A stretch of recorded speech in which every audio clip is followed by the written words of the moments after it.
구조체에 대해서 이어서 학습을 진행하도록 하겠습니다. 구조체 속의 구조체, 또 다른 말로는 중첩된 구조체라고 하는데요. 여러분 중첩된이라는 단어 어디서 들어보셨어요? 예전에 if문 하실 때 해보셨죠? if문을 사용하는 거 안에, if문 안에 또 다른 if문을 쓸 때 그것을 중첩된 if 이렇게 학습하셨을 텐데요. 자, 구조체는 어떠한 종류의 데이터형이든지 포함할 수 있기 때문에 구조체 멤버로, 즉 구조체 선언할 때 그 안에 항목으로 또 다른 구조체를 넣어서 쓸 수 있습니다. 자, 이런 경우를 구조체 안에 구조체, 즉 중첩된 구조체라고 이야기합니다. 자, 밑에 예제를 보시면요. struct person이라는 구조체를 지금 선언하고 있습니다. 그런데 그 안에 일반적으로 우리가 사용하는 것처럼 이제 글자와 정수 넣는 거 하나 했고요. 지금 보시면 여기는 포인터로 선언이 되어 있네요. 근데 그 안에 또 뭐가 들어있어요? 네, struct라는 구조체가 또 하나 들어있습니다. 그러니까 여러분들이 선물 세트를 받았어요. 그랬더니 그 안에 또 다른 선물 세트가 있는 거예요. 그래서 이 폰이라는 세트는 글씨, 여기서 말하는 글씨는 전화번호네요. 집전화번호와 핸드폰 번호 두 가지를 저장할 수 있는 문자열, 포인터로 선언했네요. 이렇게 돼 있는 걸 폰이라는 이름으로 정의했고 실제로는 뭘로 사용한다는 거예요? 넘버라는 이름으로 사용을 하겠다고 지금 구조체와 동시에 선언을 했네요. 자, 그럼 외부에서 정의한 구조체를 따로 포함시키는 경우에는 어떻게 쓸 수 있을까요? 제가 지금 첫 번째 예제는 자기 거 안에 그냥 직접 다 선언을 한 거예요. 두 번째는 아까 그 안에 있던 요 녀석을 밖에다가 그냥 따로 선언하는 겁니다. 대신에 여러분이 중첩해서 넣으려는 게 먼저 선언이 되어 있어야 돼요. 자, 그래서 struct phone이라는 거 하나 선언했고, 자, 거기에 집 전화번호와 핸드폰 번호를 저장할 수 있는 거 세팅했고, person 안에 이제 지정을 하실 텐데, 지정하실 때 이름, age 하고 요 부분이 아까 요게 통째로 폰이 들어있었는데, 그게 아니라 위에 선언된 폰은 내가 넘버라는 이름으로 쓸게 라고 이렇게 선언하실 수 있다는 얘기입니다. 자, 그러면 구조가 어떻게 되느냐 그림으로 한번 그려보면 자, person이라는 커다란 스트럭처 안에 name 하나 있고요. age 있어요. 근데 그 안에 또 뭐가 있는 거예요? 폰이라는 게 따로 들어있는 거고 그리고 그 폰은 다시 두 개로 갈라져 있는 거죠. 그러니까 어떻게 보면 폰이라고 돼 있는 이 패키지 세팅돼 있는 게 또 다른 person이라는 패키지 안에 다시 들어가게 되는 거죠. 자, 이런 것을 중첩된 구조체라고 합니다. 자, 그러면 구조체 속의 구조체 예제 한번 보고 실제로 데이터 어떻게 넣는지 한번 보도록 하겠습니다. 자, 지금 보고 있는 이 예제는 아까 설명드린 거 왼쪽 거 선언과 동시에 안에 그냥 직접 포함시킨 거예요. 그냥 이 부분만 먼저 보면 우리가 struct phone 해서 핸드폰 번호와 집 전화번호를 저장할 수 있게 하는 캐릭터 두 개를 썼고 얘는 이름을 뭘로 쓰겠다? 넘버로 쓰겠다. 그냥 바로 동시에 선언해서 넣은 거예요. 근데 그게 어디 안에 들어있는 거죠? 네, person이라는 구조체 안에 들어있게 되는 겁니다. 그러니까 person이라는 구조체 안에는 name, age, 그리고 phone이라는 패키징이 하나 들어있는데 그건 열어보면 홈 넘버와 모바일 넘버 이렇게 두 개로 돼 있다. 그래서 아까 설명드린 그림 있으니까 같이 참고하시고요. 자, 그럼 데이터를 여러분이 초기화 하실 때는 struct person, 지금 person이 어느 거예요? 네, 제일 크게 바깥에 있는 패키징이죠. 자, 요거를 쓰시고 나는 이걸 man이라는 이름으로 쓸게 하고 첫 번째 기록한 거 어디 저장돼요? 네, name에 저장되고 두 번째 나이, 그 다음에 폰이라는 것 자체가 두 개라고 했잖아요. 그래서 그거를 패킹했다는 의미로 이렇게 중괄호를 한 번 더 써주시면 되겠습니다. 그러면 순서대로 name, age, home number, 그다음 모바일 넘버 이렇게 순차적으로 들어가서 여러분이 화면을 찍으라고 이제 15행부터 18행까지 하고 있죠. 자, 15행 같은 경우에는 man의 name 그냥 바로 접근하시면 돼요. struct person이라는 얘를 내가 이름 뭘로 쓰겠다? man으로 쓰겠다라고 정한 거예요. 그래서 man 안에 있는 name 그래서 자기 안에 멤버는 그냥 점을 찍어서 바로 접근할 수 있다고 그랬잖아요. man.age. 근데 문제는 이 홈 넘버, 모바일 넘버는 폰이라는 거 안에 한 번 더 들어있단 말이에요. 근데 이 폰은 아까 이름 뭘로 쓰겠다고 했어요? 네, 넘버로 쓰겠다고 했으니까 엄밀히 말하면 폰이라고 쓰시면 안 되고요. 넘버라고 쓰셔야 됩니다. 글씨가 너무 좀 엉망이네요. 네. 넘버라고 정해서 쓰시는 거예요. 그래서 맨 안에 넘버 안에 있는 홈 언더바 넘 해서 여러분 중간에 이렇게 점을 찍어주시면 되겠습니다. 자, 여러분들 이 프로그램 보실 때 person.name 이렇게 쓰면 안 되나요? 라는 생각이 드실 수 있는데 그거는 여러분이 선언한 거예요. 내가 이런 애를 이름을 이렇게 할 거야 라고 타입을 지정하시는 이거는 계속 말씀드리지만 int라는 키워드처럼 그냥 이건 하나의 키워드고 실제 우리가 사용할 때는 I 이렇게 이름을 져주는 것처럼 여기서는 man이라는 게 얘의 이름이라는 거예요. 폰도 마찬가지입니다. 스트럭트 폰은 내가 이렇게 생긴 거 이름을 struct 폰이라는 데이터 타입을 정할게. 앞으로 그렇게 써. 이런 얘기고 얘를 실제로 사용하는 거는 number라는 이름으로 대체해서 쓰기 때문에 여러분들이 접근하실 때는 main.number.home_num main.number.mobile_num 이렇게 사용하셔야 된다는 겁니다. 자, 여러분 눈으로 보시면 다 이해되실 거예요. 근데 여러분들이 막상 코딩을 이걸 보지 않고 한다고 하면 제가 말씀드린 대로 man.person.phone 뭐 이렇게 쓰면 안 될까? 뭐 헷갈리실 수 있어요. 그러니까 꼭 코딩을 하시면서 머릿속으로 내용을 정리하시기 바랍니다. 다시 말씀드리지만 요거는 데이터 타입이에요. 요거를 쓰시는 게 아니라 요것을 재정의해서 쓰시는 겁니다. 자, 결과 보시면 여러분들이 아까 초기값 넣었던 거 순서대로 화면에 찍히고 있고 접근할 때 이 부분 주의하시면 되겠습니다. 자, 그러면 이번에는 따로 정의한, 즉 외부에서 정의한 구조체를 포함하는 그런 구조체, 중첩된 구조체가 아까 두 가지 스타일이 있다고 설명을 드렸잖아요. 두 번째 스타일 보겠습니다. 자, 먼저 struct 폰이라는 타입 정했고요. 얘는 별도로 뭘 쓸 건지는 그냥 안 했어요. 두 개만 있다 이렇게만 정했어요. 자, 그 다음에 struct person 안에 이름, 나이, 그리고 아까 만든 폰 스타일로 들어있는 건데 이름은 뭘로 쓰겠다? 넘버로 쓰겠다.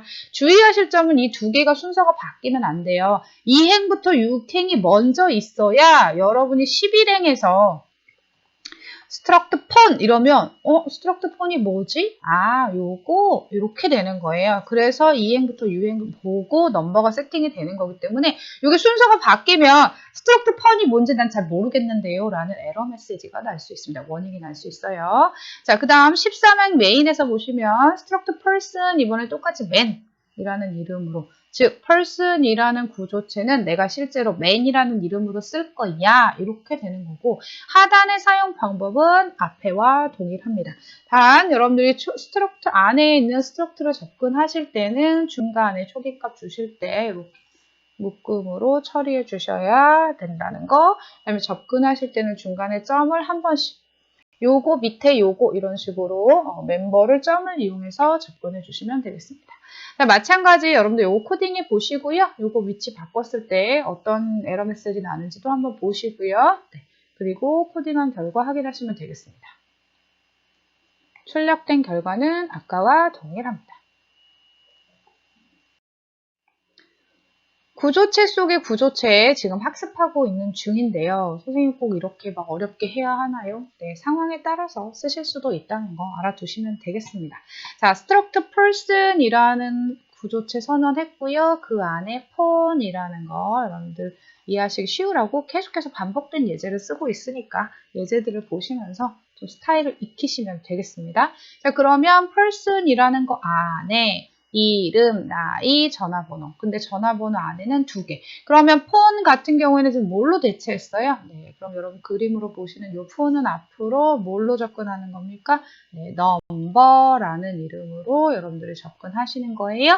자, 그러면 실제 14행에서 이제 선언을 했습니다. struct person man 3. 허허, 맨 하나만 해도 힘든데 지금 맨 3개를 했네요. 그러면 지금 이렇게 생긴 세트가 3개가 생기는 거예요. 이렇게 생긴 세트 모양 똑같은 게 3개가 생기는 거고 이 첫 번째 건 이름이 뭐예요? 네, person이 아니고 man의 몇 번째? 네, 0번째가 되겠죠. 그리고 이렇게 똑같이 생겼는데 얘 이름은 뭐예요? 맨의 1번째, 그 다음 맨의 2번째가 되는 겁니다. 자, 그래서 여러분들이 프린트F 문장에서 이름을 입력하고 엔터 하세요. 그리고 문자를 받으려고 getS 썼어요. 그럼 맨의 0번째 네임 했으니까 여기에 여러분들이 입력한 내용이 들어가는 거겠죠? 자, 그러면 예를 들어서 박준영이라고 썼으면 여기 박준영이 들어가는 겁니다. 그리고 printf 문장에서 나이를 입력받을 텐데 요거는 scanf 언더바 s의 %d 숫자라서 그리고 뭐 썼어요? 네. 숫자를 받을 때는 반드시 %, 쓰셔야 된다고 했고요. 맨의 0번째 age. 그럼 여기가 되는 거예요. 그래서 19이라고 쓰면 여기에 age 19가 들어가는 겁니다. 자, 요거 예전에 했는데 잊어버리셨을까봐 한번 넣었네요. 자, while의 객하.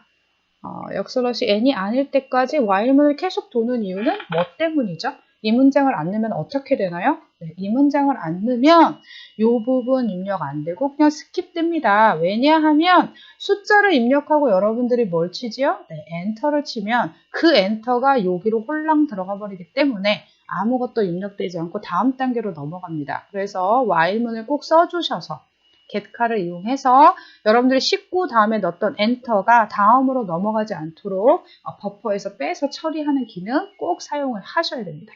자, 그리고 나서 집 전화번호 입력하고 엔터 누르면 여기 접근하는 거 어렵죠? 어떻게 해야 된다고 그랬어요?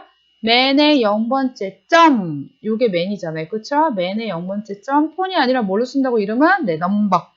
넘버에 홈 언더바 넘 접근한다. 그 다음에 맨 0에 넘버에 모바일 언더바 넘 이렇게 접근해서 휴대폰 번호 여러분 입력하실 수 있습니다. 자, 그래서 출력된 내용 24행부터 27행 보시면 출력 그대로 하고 있다는 거. 만약에 여러분들이 처음 설정한 대로 이렇게 하나, 둘, 세 군데 다 하고 싶으면 어떻게 하면 돼요? 네, 이 부분 좀 지울게요. 지저분하니까. 자, 이 부분에다가 여러분이 포문을 넣어주시면 되겠지요. 네, 포문. i가 어디부터? 0부터 어디까지? 3개 선언했으니까 3보다 작을 때까지 이렇게 하셔도 되고 2보다 작거나 같을 때까지 하셔도 되고 i 플러스에서 증감 연산자로 일씩 증가시켜 주시고 여기 0에다가 뭐 쓰면 돼요? 전부 다? 네, 여기다가 i 그 다음에 어디요? 네, 여기도 i 이렇게 하시면 지금 요 전체 문장 중에서 지금 가로 안에 첨자를 i로 바꿔주시고 여기에서 폼은 가로 열은 거 막아주시면 이제 가로 열어야겠죠. 이렇게 해서 여기서 막아주시면 저렇게 생긴 세트를 계속해서 여러분들이 만드실 수가 있게 되는 겁니다.